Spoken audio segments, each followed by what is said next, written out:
Welcome, ladies and gentlemen, and we are looking at lynxcoding.club. And for those of you that had joined us last week and were unable to join us this week, I'm just going to create a quick video here to give you a bit of an idea of what it was that we looked at and give you something to practice on. So what I have right here is, this is just an extra project that I had lying around. I just called it Rob's test, not the one we were looking at last week, but it'll serve for our function today.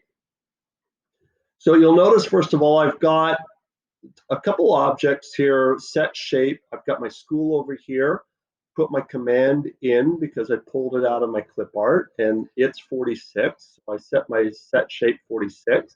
I want it to be static, so I put in my stamp so it can't be moved, as you can see. Then I put my house in of set shape 48, and I stamped it so it can't be moved. And then my lady in the wheelchair here is set shape 20. Now, it is not static, it's actually dynamic because I want her to be able to move. And that's what we're going to focus on today, is having her move from her house over to her school. Now, when it first went in, the lady was almost as large as the house.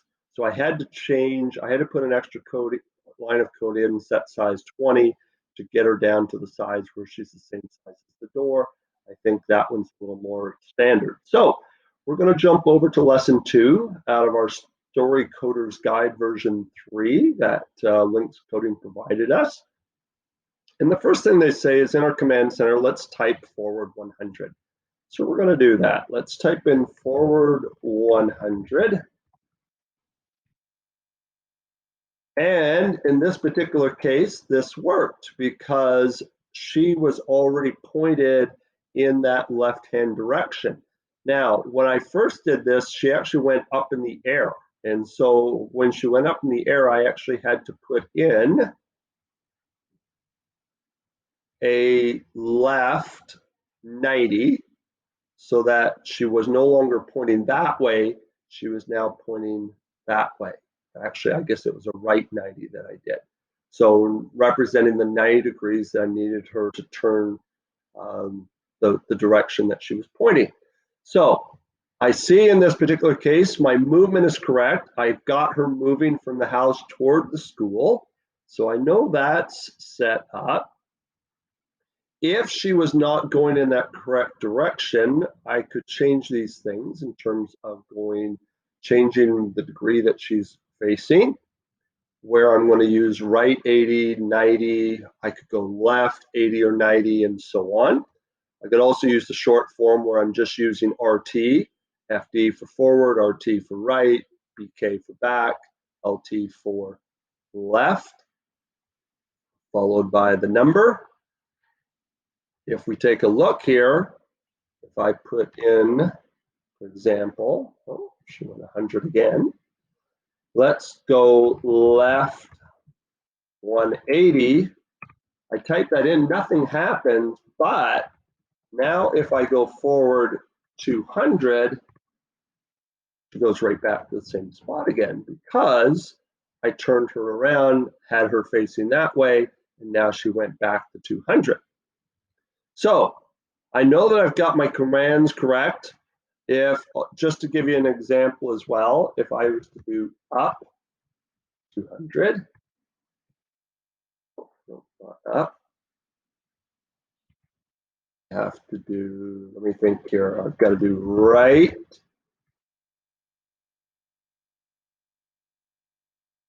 I'm going to go right 90,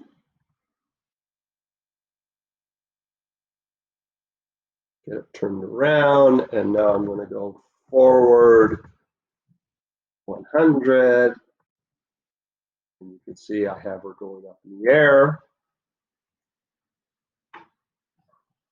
If I want to bring her back to the same spot, I can just do this. I'm going to delete it. And that should bring her back to the same spot. But I want to change my angle again. So I'm going to go right. It's going to be 90.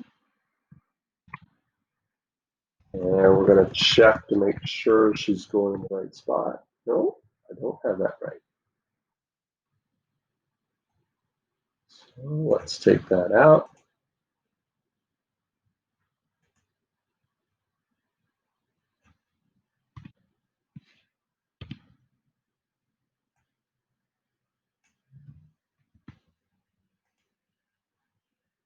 And let's see what happens at this point.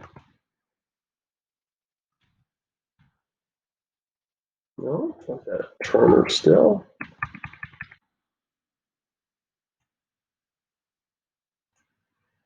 So for this one, I want to go right.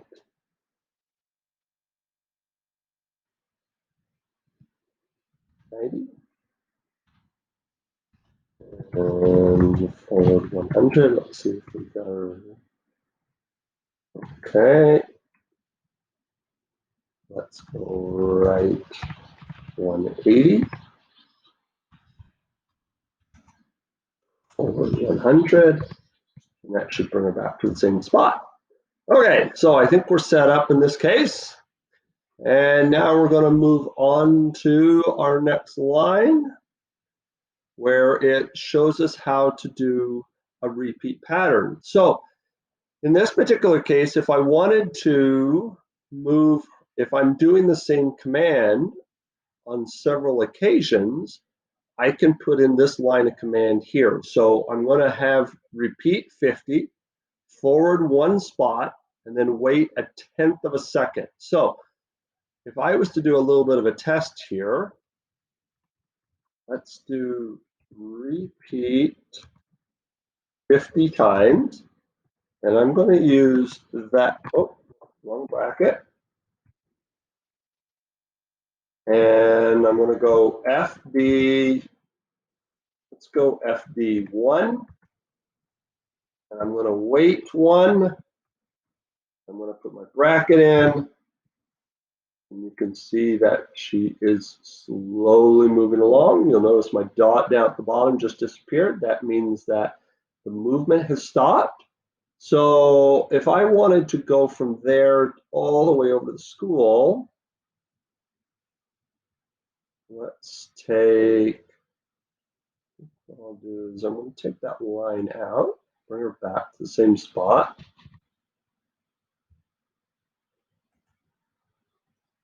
And let's go forward maybe 10 with a tenth of a second wait. And we're going to do that 50 times. And let's see what happens.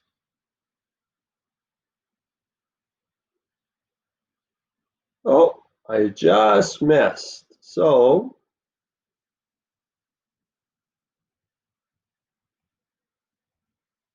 let's undo. Change that to 45. I'm going to repeat it 45 times. See if that gets me there. Oh, I'm getting really close. Let's undo. Let's try 40, actually maybe 44. See what that does.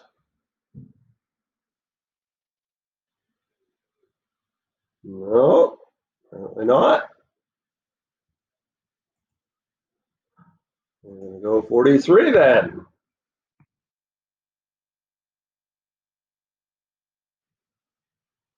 Oh, I think we got it there, folks. She got to the school door, so I think we've got our command in there properly. All right. So it's also saying that if I don't want to put something in brackets, such as for that example, forward 10, wait 1, I can try glide and put the same commands in as well. So the distance and the step size in this case, that would also give me the same type of command. However, now we're going to move into a procedure. So in terms of how we do that, if I come down here, oh, I'm going to do that one. I'm going to just Get my cursor right down in the line there, and I'm going to type in the word move. I get an error message. I don't know how to move because Lynx Coding gives us, they have a language bank of about 50 commands, but move is not one of them. So what we're going to do is we're actually going to have to add to their language, to their command bank. And so we do that through a procedure. So the first thing, if I go over to my procedures,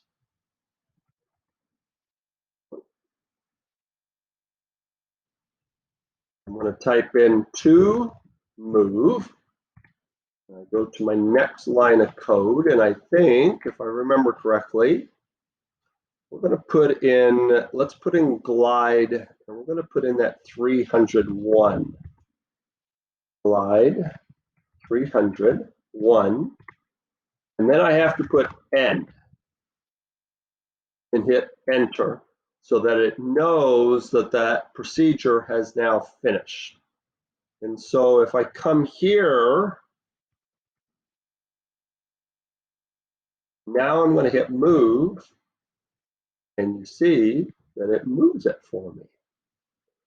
And so I have now added a new command to its library bank by putting in this procedure. And I'm going to be able to use that going forward for any other things that I do. So that particular command is going to be a really handy one to have. And then finally, we hit our move, and we want to make sure that we save our work. You notice I've got my red dot up at the top, so I'm definitely ready to save at this point. And there we go. We actually moved on to lesson 2, or lesson 3, I guess, where we got into our animation. And so for this one, let's go to, I'm going to add a turtle in there.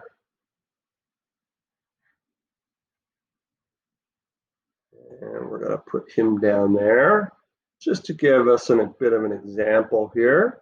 And let's go to our sample clip art. Let's see what we got. Oh, you know what? I like the dog. Let's put the dog in there too. Oh, I didn't mean to do that. Okay. So we're going to do set shape. I can do the set sh, and we're going to put in 31. And so my turtle changed to my dog. Now that's a really big dog. That's almost like a Clifford kind of dog. So let's do set size. Let's do 15. See what that looks like. There we go. That makes a lot more sense to me in terms of my dog. So now I have 2 characters in here, and we're going to use our move command again.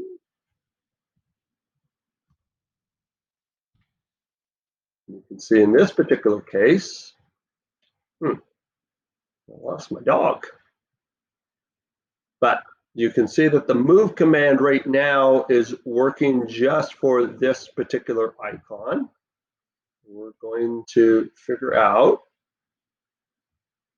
how to do that. So right now my dog is going up. So, and I know that my commands are currently on that icon. So let's do right 90. And we should be able to make the dog move now. Let's do move again and see what happens. There you go. So we see in this particular case, I'm going to just move him, just drag him down, make it a little bit better that way. And if I was to hit my move button now, my dog is able to go to school as well. So I've got my direction correct for him. You'll notice here that the subheading for set heading is Seth, S-E-T-H. 90 is always going to point east. 180 is going to point south or down. 270 is going to point to the left. So I'm happy with what I have there. And now what I'm going to do is we can have multiple characters or multiple turtles in this case. So we're going to click on, I'm going to get rid of my icons here. I'm going to click, let's put my turtle down there.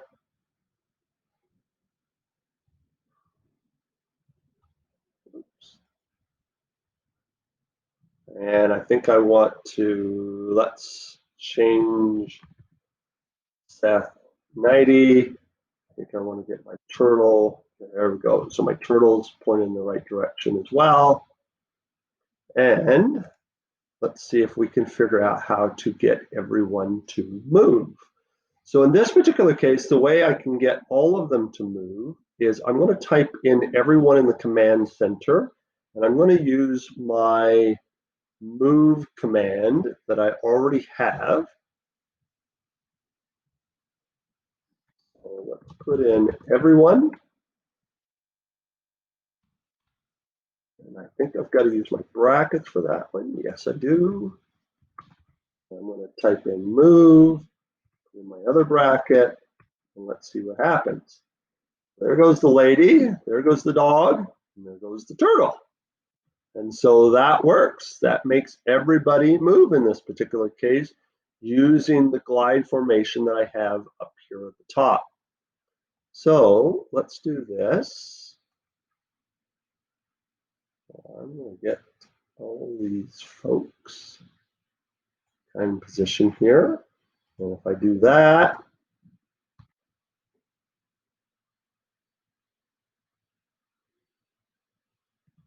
I can continue to play with it a little bit.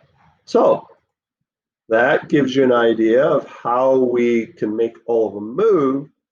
However, the last one that we can do is we could also change them from an individual standpoint. So the first thing I need to do, though, is I'm again going to create some procedures, and I'm going to do a drive slow procedure and a drive fast procedure.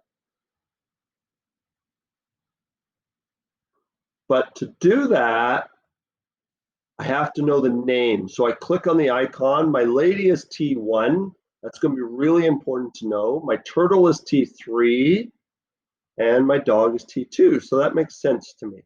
So what I'm going to do here is I'm going to put in to drive, to move slow. And you'll notice I don't have a space here. I'm going to put it all together according to my guide. And I'm going to hit my next one. So glide 100, 1, end, enter. And now let's do another one. Move fast, glide 500, 1, end. Okay, so I've got my procedures in place now. So let's jump down here. And what I'm going to do is, let me get them back in place there. And I'm going to have T1, which is my lady, I know. I'm going to put in T1, comma, move slow. I think I have that typed correctly. So T1 comma space move slow. So that worked. So she's the only one that moved there. And then T2 comma move fast. And my dog move. And T3 move slow. And that made my turtle move. And so you can see my dog in this particular case, even though it went off screen, it actually came back on the other side. And so we're having a little bit of a chase game going on here. And that's how I can separate the individual movements in this particular case. And then finally, you notice I have my red dot here. So I want to make sure that I save my project because I have finished my lesson at this point. And that concludes what we were working on today. And so if you want to join us next Monday at 9:30 on the Google Meet, we will continue on with lessons 4 and 5 out of our guide, where we're actually going to get into building our story and really working through all the different aspects. This is where we're going to have multiple scenes and really create that story. But as you can see, we've already got our characters, we've already got our setting, and we've created that movement. So we've already created a basic video game as it is. And now we're going to add upon that. So we look forward to seeing you next week and hope you found this helpful. Bye.